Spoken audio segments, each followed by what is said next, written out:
గురుగారు మరొక సందేహం. మాధవరావు గారు పెడన నుంచి రాస్తున్నారు.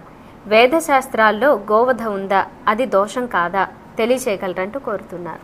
వేదంలో అనేక పర్యాయాలు 14 సార్లు 15 సార్లు అగ్న్యా అని వాడబడింది పదం.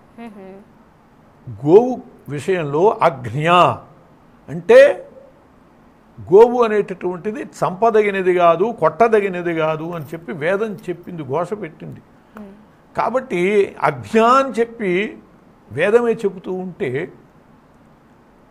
మరి వేదంలో గోహింసని గోహత్యని వేదం ప్రోత్సహిస్తోంది అంటే అది అసంగతం. ఇక్కడ ఒక్క విషయాన్ని జాగ్రత్తగా గమనించాలి. ఆ చెప్పినటువంటి సందర్భాలలో ఏ అర్థంలో ఆ విషయాన్ని చెప్పారు. గోశబ్దానికి అనేక అర్థాలు ఉన్నాయి.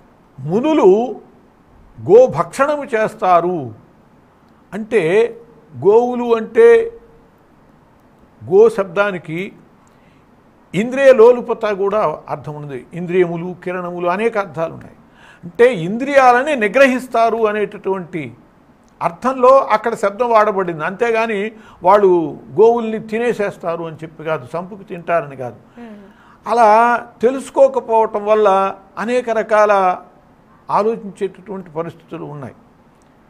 ఒక విమతస్థుడు గోవిందుడు అనే దానికి ఇష్టం వచ్చేట్టు నిర్వచనం చెబుతున్నాడు, గోవుని విందుగా చేసుకునేటటువంటి వాడు అని.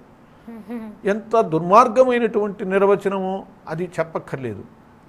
సాక్షాత్తు కృష్ణ పరమాత్మ గోవుల్ని ఆనందపరిచేవాడు ఆయన. కాబట్టి ఆ శబ్దాలకి సరైనటువంటి అర్థం తెలుసుకోలేకపోతే కూడా ఇంద్రియములు అనేటటువంటి అర్థంలో వాడినటువంటి చోట గోవుని చంపేటటువంటి గోవుని సాధారణమైనటువంటి ఆవుగా కనుక భావన చేసేట్లయితే ఇంద్రియ నిగ్రహం, ఇంద్రియాలని కట్టేసేయటం, చంపేసేయటం. ఇంద్రియాలను చంపేసేయటం అంటే నిగ్రహించటం. అక్కడ గోహింస గో నిగ్రహము అంటే ఇంద్రియములు నిగ్రహించటం కానీ గోమాతను నిగ్రహించటం కాదు.